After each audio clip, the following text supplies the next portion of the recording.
Alhamdulillah al-Qadil wa'budu Allah wa la tushriku bihi syai'an wa bil walidayni ihsanan wa bil qurba wal yatama wal masakin wal jari dhil qurba wal jari al-junubi was sahibi bil janbi wa ibnis sabil wa ma malakat aymanukum inna Allah la yuhibbu man kana mukhtalan fakhura. أشهد أن لا إله إلا الله وحده لا شريك له وأشهد أن سيدنا محمدا عبده ورسوله.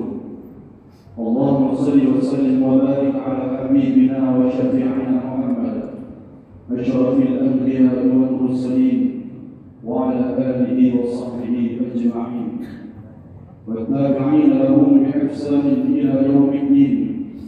أما بعد، أيها المسلمون، أوصيكم وإياي بتقوى الله فقد فاز المتقون. قال الله تعالى: يا أيها الذين آمنوا اتقوا الله حق تقاته ولا تموتن إلا وأنتم مسلمون. Muslimin yang dirahmati Allah Subhanahu wa Ta'ala sekalian, saya berpesan kepada diri saya dan mengingatkan semua jemaah agar kita bersama-sama meningkatkan ketakwaan kepada Allah Subhanahu wa Ta'ala dengan melaksanakan segala perintahnya dan meninggalkan perkara yang ditegaknya, agar demikian itu kita semua akan diberikan ganjaran pahala serta diberikan keluasan rezeki dan nikmat sama ada di dunia maupun di akhirat. Hadirin jemaah-jemaah yang dirahmati Allah Subhanahu wa Ta'ala sekalian, baginda Nabi sallallahu alaihi wasallam menganjurkan umatnya agar sentiasa menjaga adab-adab berjiran tetangga dalam kehidupan bermasyarakat. Perkara utama yang perlu diambil berat dalam kehidupan berjiran tetangga adalah berbuat baik kepada mereka. Definisi jiran mengikut konteks huruf yang ini adab kita ialah 40 rumah yang berdekatan dengan rumah kita, yang dihitung dari 4 arah mata angin, depan, belakang, sisi kanan dan juga sisi kiri. Firman Allah Subhanahu wa Ta'ala dalam surah An-Nisa ayat yang ke-36 seperti yang dibacakan pada permulaan khutbah tadi yang bermaksud, dan hendaklah kamu beribadat kepada Allah dan janganlah kamu menyekutukannya dengan sesuatu apa jua, dan hendaklah kamu berbuat baik kepada kedua ibu bapa dan kaum kerabat dan anak-anak yatim dan orang-orang miskin dan jiran tetangga yang dekat dan jiran tetangga yang jauh. Ayat ini menyebutkan berkenaan jiran yang terdiri daripada jiran yang dekat dan juga jiran yang jauh. Jiran yang dekat ialah jiran yang mempunyai pertalian keluarga, manakala jiran yang jauh pula bermaksud jiran yang tidak memiliki pertalian kekeluargaan. Hadirin jemaat yang dirahmati Allah Subhanahu wa Ta'ala sekalian, sesungguhnya Allah Subhanahu wa Ta'ala mengasihi hamba-hambanya yang menjalin hubungan baik sesama jiran. Hadis daripada Abu Hurairah radhiyallahu anhu bahwa Nabi sallallahu alaihi wasallam bersabda yang bermaksud tidak akan masuk syurga orang yang membuat jiran yang tidak merasa aman daripada gangguannya. Hadis riwayat Muslim. Imam An-Nawawi ketika mensyarahkan hadis ini berkata, terdapat 2 pengertian bagi kalimat ini. Tidak akan masuk syurga.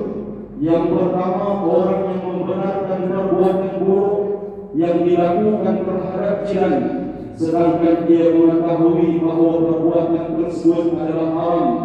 Atas dasar itu orang tersebut dianggap kafir dan tidak akan memasuki syurga.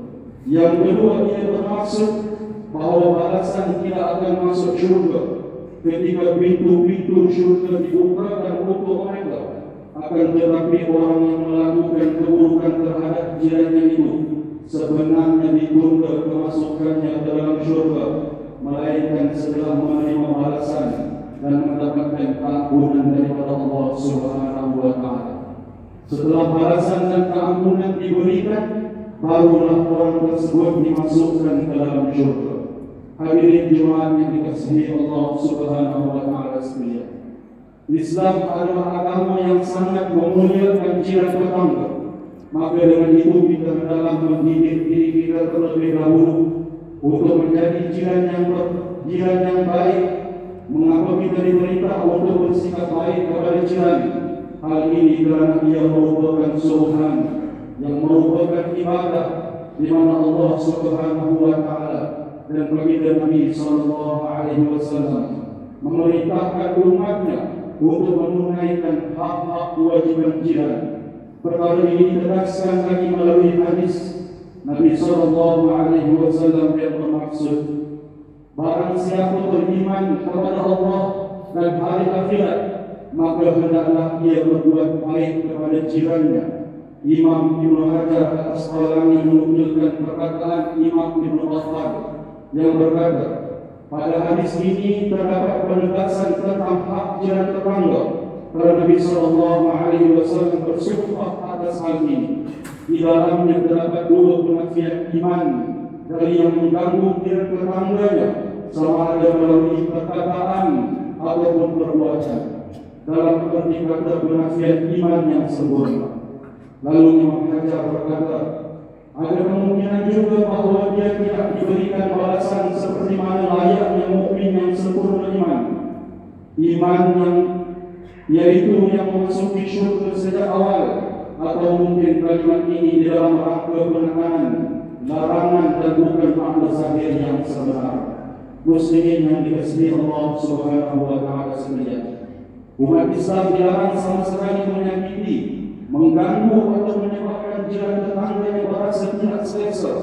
Antara perkara yang tidak patut dilakukan adalah meletakkan kenderaan di kawasan rumah jiran tanpa izinannya, menghalang pintu pagar rumah jiran, membuat bising pada saat jiran sedang berehat, sedang tidur, bersikap sombong terhadap jiran, tidak membantu jiran ketika mereka mengalami kesulitan, dan tidak menghormati jiran sama sekali. Perlu diingat bahawa jiran di dalam Islam bukanlah terhad kepada yang beragama Islam sahaja, tetapi ia turut melampaui batas agama dan bangsa. Perkara tersebut sering dipandang remeh oleh sebahagian masyarakat sehingga meninggalkan hak-hak kewajiban hidup berjiran seperti yang diperintahkan oleh Islam. Oleh sebab itu, sebagai umat Islam, maka hendaklah kita menjadi penyebab jiran berasa tidak selesa atau tersinggung dengan perbuatan kita, perkataan dan sikap kita terhadap mereka. Atas dasar itu, Habib menyeru kepada jemaah sekalian agar cakna dalam menjaga hak-hak berjiran sebagai tanda kita umat Islam yang baik dan bermasyarakat yang harmoni. Diriwayatkan daripada Abu Hurairah radhiyallahu anhu bahwa Rasulullah sallallahu alaihi wasallam pernah bersabda yang bermaksud, sesiapa yang beriman dengan Allah Subhanahu wa Ta'ala dan hari akhirat, maka janganlah menyakiti jirannya. Hadis riwayat Bukhari dan Muslim. Muslimin yang dikasihi Allah Subhanahu wa Ta'ala sekalian, menyibul khutbah pada Jumat kali ini, Khatib ingin menyeru kepada para jemaah sekalian, marilah kita hayati beberapa pengajaran dan pedoman di dalam hidup berjiran. Yang pertama, berbuat baik kepada jiran serta menjaga adab tanpa mengira agama dan juga bangsa.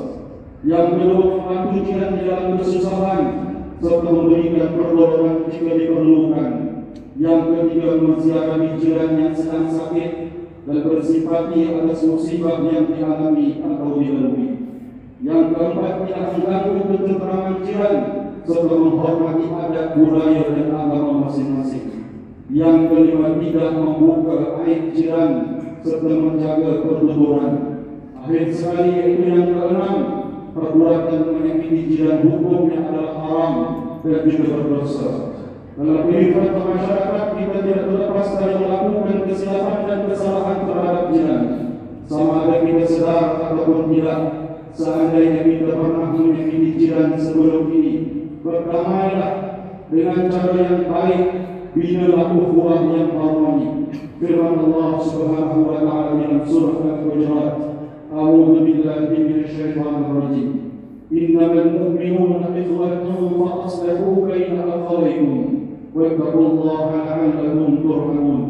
Sesungguhnya orang-orang mukmin itu bersaudara, karena itu damaikanlah antara kedua saudaramu yang berselisih, dan bertakwalah kepada Allah agar kamu mendapat rahmat.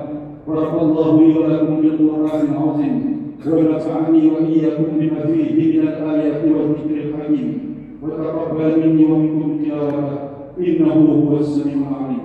Aqulu qawli hadha wa astaghfirullahal azim li wa lakum wa li sa'iril muslimin wal muslimat wal mu'minin wal mu'minat al-ahya'i minhum wal amwat fastaghfiruhu innahu huwal ghafurur rahim.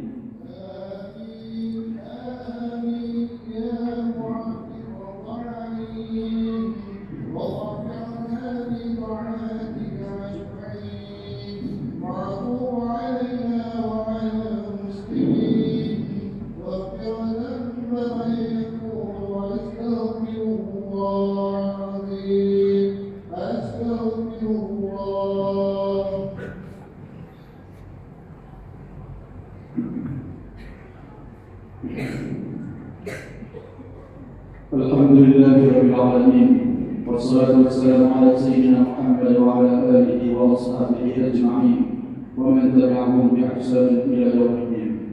Asyhadu an la ilaha illallah wahdahu la syarika lah wa asyhadu anna sayyidina Muhammadan 'abduhu wa rasuluh. Amma ba'd, fa ya 'ibadallah ittaqullaha haqqa tuqatih wa'lamu anna Allah amarakum bi amrin 'azim. أمره بالصلاة والتسليم على نبيه الكريم، فقال الله تعالى: إن الله وملائكته يصلون على النبي يا أيها الذين آمنوا صلوا عليه وسلموا تسليما. اللهم صل على سيدنا محمد وعلى آل سيدنا محمد كما صليت على سيدنا إبراهيم وعلى آل سيدنا إبراهيم، وبارك على سيدنا محمد وعلى آل سيدنا محمد كما باركت على سيدنا إبراهيم وعلى آل سيدنا إبراهيم في العالمين إنك حميد مجيد. آمين يا رب العالمين. اللهم اغفر للمسلمين والمسلمات والمؤمنين والمؤمنات الأحياء منهم والأموات. اللهم أنزل الرحمة والبركة والهداية والسلامة والسكينة والصحة الدائمة علينا وعلى كل المسلمين والمسلمات والمؤمنين والمؤمنات، واجعل اللهم هذه البلدة وسائر بلاد المسلمين آمنة مطمئنة إنك رؤوف رحيم. اللهم ارفع عنا البلاء والوباء والفحشاء والمنكر والمحن والفتن ما ظهر منها وما بطن، من بلدنا هذا خاصة ومن بلدان المسلمين عامة، إنك على كل شيء قدير. Ya Allah, selamatkanlah saudara kami yang dizalimi di bumi Barat Palestin. Kasihani dan limpahkanlah rahmat-Mu atas mereka. Ya Allah, naungilah kehidupan negeri dan juga negara kami. Hiasilah diri kami dengan sifat-sifat yang terpuji dan jauhilah kami daripada sifat yang terkeji. Jadikanlah kami dan daripada keturunan kami orang-orang yang istiqamah mendirikan salat secara berjamaah, menunaikan zakat, berpuasa dalam bulan Ramadan, mengerjakan ibadah haji, mewakafkan harta dan berinfak pada jalan yang Engkau ridhai. Sesungguhnya hanya kepada-Mu jua ya Allah tempat kami mengadu dan memohon pertolongan. Rabbana atina fid dunya hasanah wa fil akhirati hasanah wa qina adzaban nar. Ibadallah, inna Allaha ya'muru bil 'adli wal ihsan wa ita'i dzil qurba wa yanha 'anil fahsya'i wal munkari wal baghi يعظكم لعلكم تذكرون. فاذكروا الله العظيم يذكركم واشكروه على نعمه يزدكم واسألوه من فضله يعطيكم ولذكر الله أكبر والله يعلم ما تصنعون.